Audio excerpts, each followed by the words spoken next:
In the death camps of Nazi Germany, suffering was not only engineered, it was staged. For the prisoners, daily life meant starvation, torture, and despair. But for the guards, cruelty became sport, music, and theater. This is the chilling story of how entertainment was carved out of human misery. Between 1933 and 1945, more than 100 Nazi concentration camps spread across Europe. They were prisons of death, where forced labor and extermination defined existence.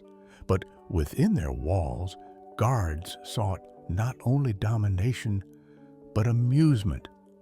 The horrors were twisted into games, performances, and spectacles for their pleasure. Chapter 1: The Camps of Horror, Stripping Humanity. When the gates of the concentration camps closed behind new arrivals, a transformation began. Prisoners ceased to be individuals with families, professions, and identities. They became numbers tattooed on skin, objects in a system designed to annihilate both body and spirit. The official justification for these camps, claimed by Nazi leaders, was rehabilitation. They argued that enemies of the Reich, whether political dissidents, ethnic minorities, homosexuals, or Jews, needed to be broken down in order to be rebuilt into obedient subjects. In practice, this meant stripping them of every shred of dignity. Clothes were confiscated, personal belongings vanished into piles for redistribution, heads were shaved, prisoners were beaten, humiliated, and herded into overcrowded barracks. Amidst starvation diets and brutal forced labor, the inmates were reduced to skeletons of themselves. Old people, pregnant women, and children were shown no mercy. In some camps, infants were slaughtered before their mothers' eyes.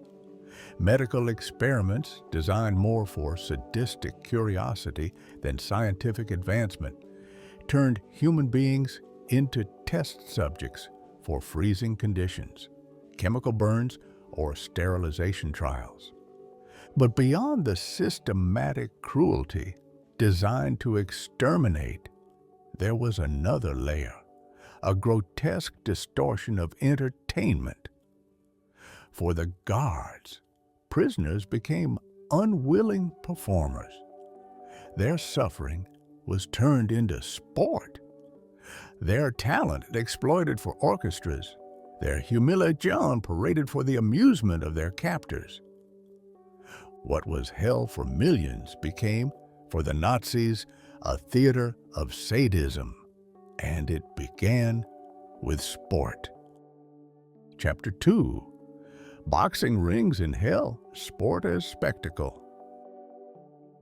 For Heinrich Himmler, leader of the SS, the morale of his men mattered. Guards, he believed, deserved leisure and entertainment. And so the concentration camps became sites of grotesque sporting contests, where prisoners were forced into the ring for the amusement of their executioners. Among all these spectacles, boxing became the most infamous. In Auschwitz and other camps, guards scoured inmate records, seeking men who had once been athletes, particularly professional boxers. These men, who had once thrilled crowds under stadium lights, were now starved, beaten, and forced into dirt rings surrounded by armed SS officers. The rules of boxing no longer applied. Gloves were scarce, referees meaningless, and fairness non-existent. For prisoners, refusal was not an option. To deny the fight meant certain death. One of the most tragic figures was Victor Young Perez, the French-Tunisian world flyweight champion. Once adored in Paris, he was deported to Auschwitz in 1943, where guards forced him to fight for their amusement. Starving, yet graceful, his victories bought fleeting survival until he was shot during a death march in 1945. Another was Tadeusz Teddy Pietrzakowski, a Polish bantamweight who fought up to 60 bouts, becoming a whispered symbol of resistance among prisoners. At Mauthausen, Segundo Espalargas, nicknamed Paulino, fought every Sunday. Winning kept him alive, but each match was survival staged as spectacle. To the Nazis, boxing was more than just entertainment. It was propaganda.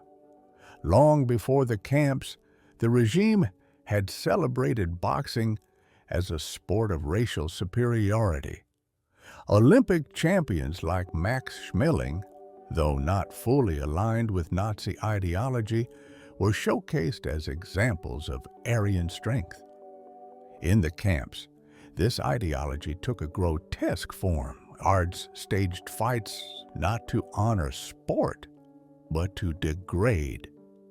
Starving Jews, Poles, and political prisoners were thrown into the ring against stronger opponents, sometimes against guards themselves. The spectacle was one of domination, reinforcing the Nazi worldview that prisoners were subhuman, existing only for labor and amusement.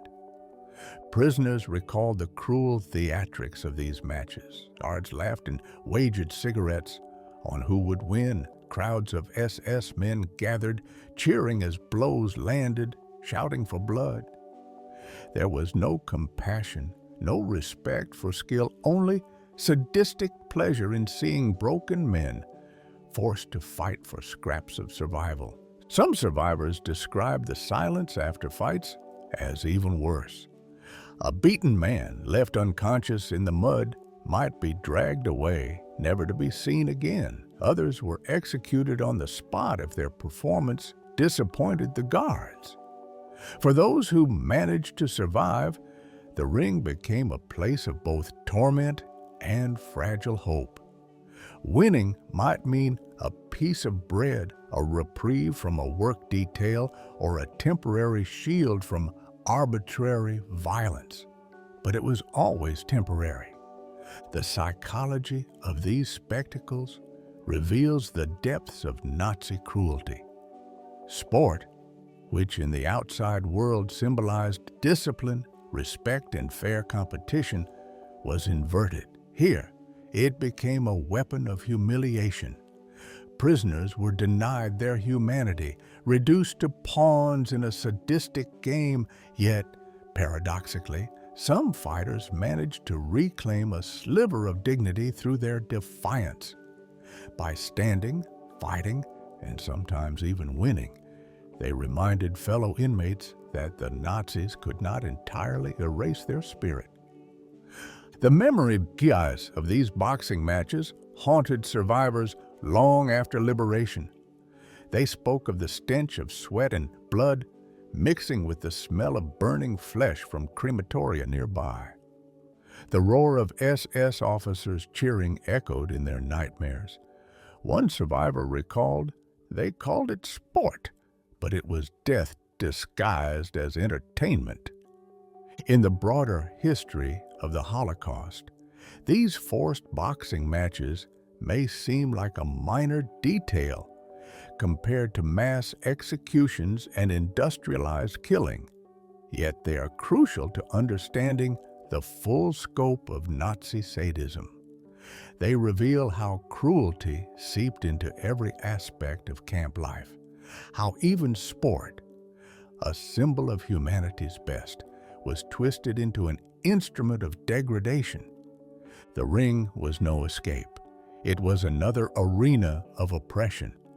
For the guards, it was theater. For the prisoners, it was survival on borrowed time. In these so-called boxing rings, the Nazis exposed not their strength, but their moral emptiness. They transformed athletic discipline into brutality, fair play into spectacle, and human beings into disposable performers. For the men forced to fight, every punch thrown was not just against an opponent, but against the very system that sought to erase them. And when the blows stopped, silence returned. The guards laughed, the prisoners wept, and the machinery of death resumed its march. Chapter 3: Melodies of Death, Orchestras, Music, and Forced Performances. If sport offered one form of amusement, music offered another.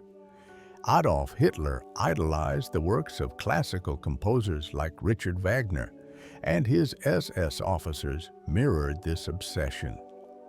But within the barbed wire world of concentration camps, music was twisted into something grotesque, an instrument not of beauty, but of cruelty and control. In Auschwitz, the first prisoners' orchestra was assembled in 1941. Violins, cellos, flutes, and accordions, many stolen from murdered Jews, were handed to surviving musicians. These men and women were ordered to play not out of passion, but on command. They became the soundtrack to suffering.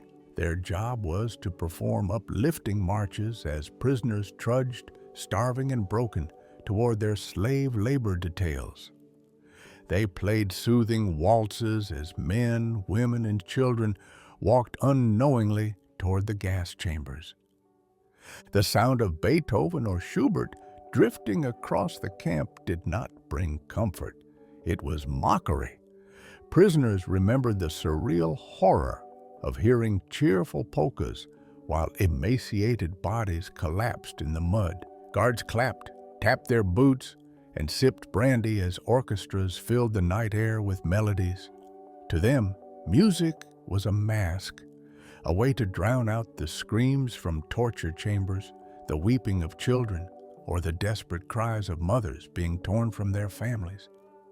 For musicians, the orchestra was both a curse and a fragile lifeline. Some were spared immediate death because of their talent.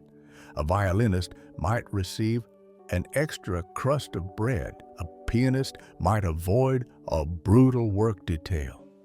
But survival came at a terrible price. They had to provide the rhythm of death itself. Among the most haunting figures was Alma Rose-Ai, the niece of composer Gustav Mahler. Before the war, she had been a renowned violinist, leading her own women's orchestra in Vienna.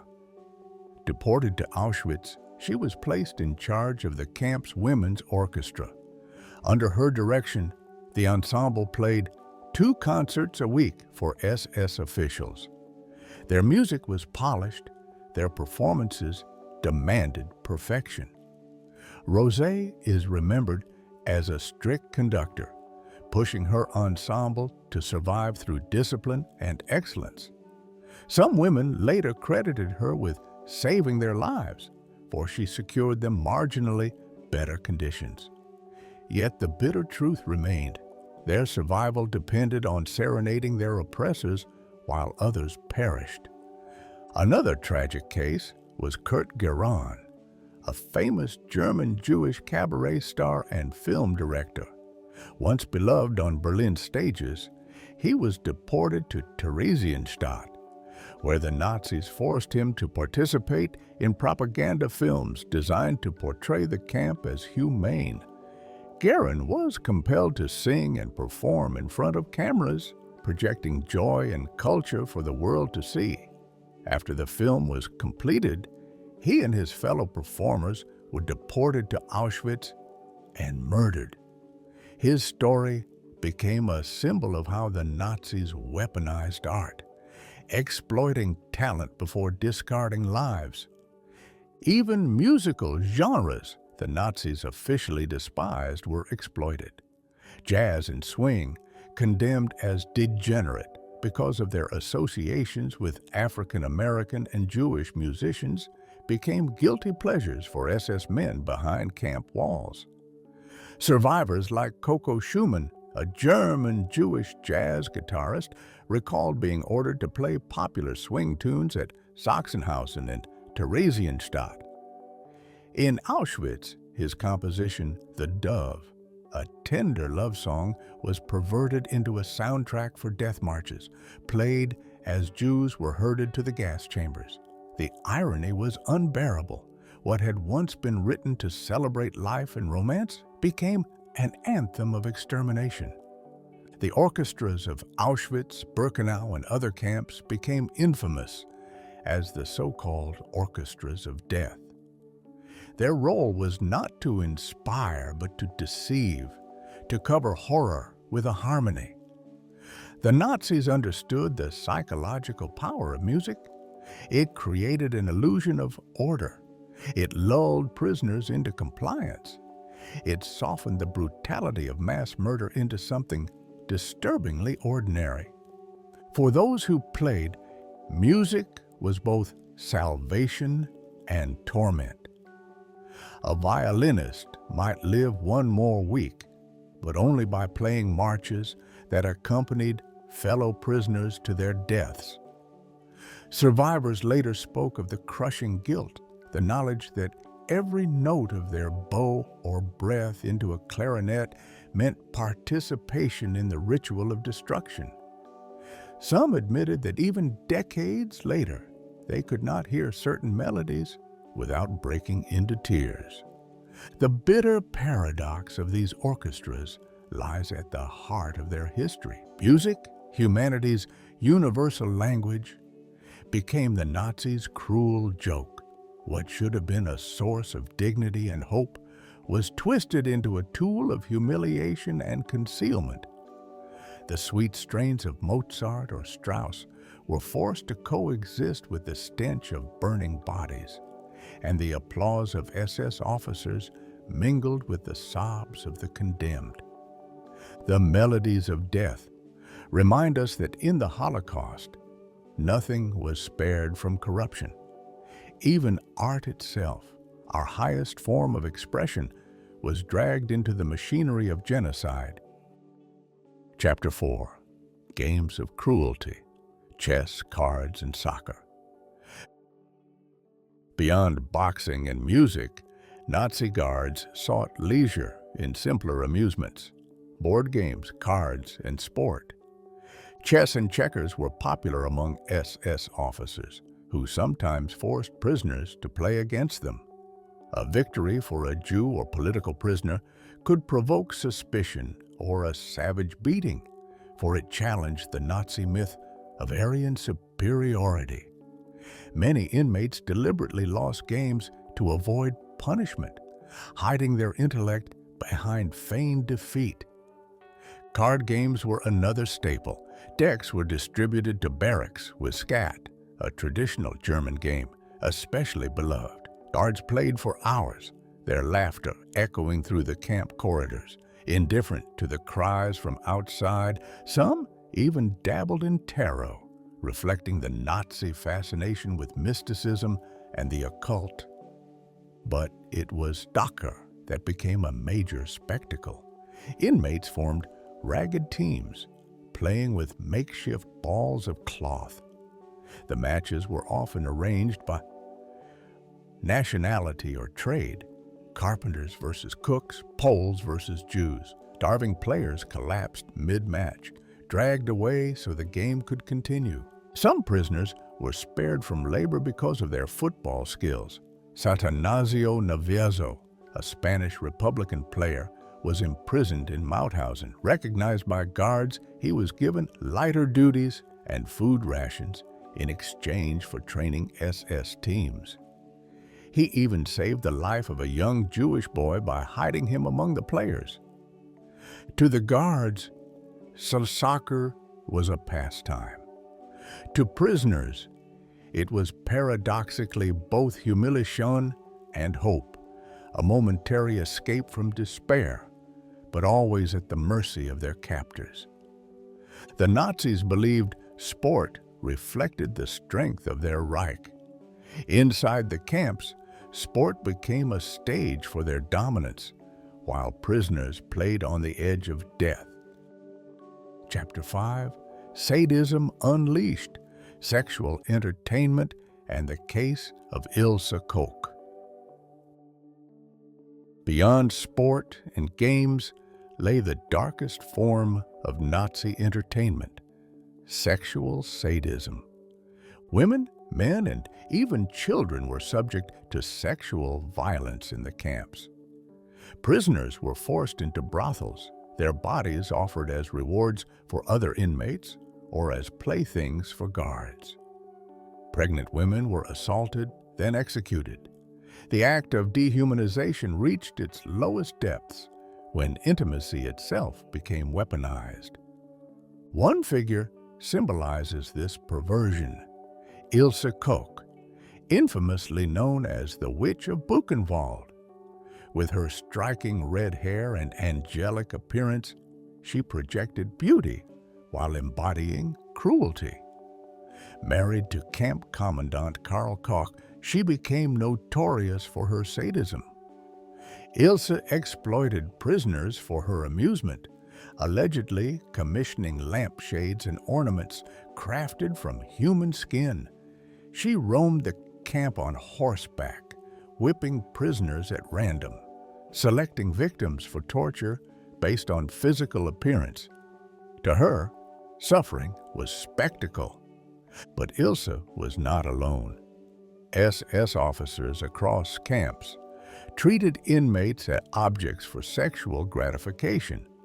Brothels were established within Auschwitz and other sites, where women were forced into prostitution under the guise of rewarding laborers. These women lived in constant fear, their survival dependent on the whims of men who could dispose of them at any moment. For the Nazis, sexual violence reinforced dominance. For the victims, it was yet another way their humanity was stripped away. The camps were not merely prisons of death. They were theaters of cruelty, where every form of human expression, sport, music, intimacy, was perverted into entertainment for executioners. In the concentration camps, cruelty was not only routine, it was spectacle. Sport, music, games, and intimacy became instruments of humiliation, staged for the entertainment of guards who thrived on suffering. What was pleasure for the perpetrators was torment for the victims. And this remains humanity's darkest lesson.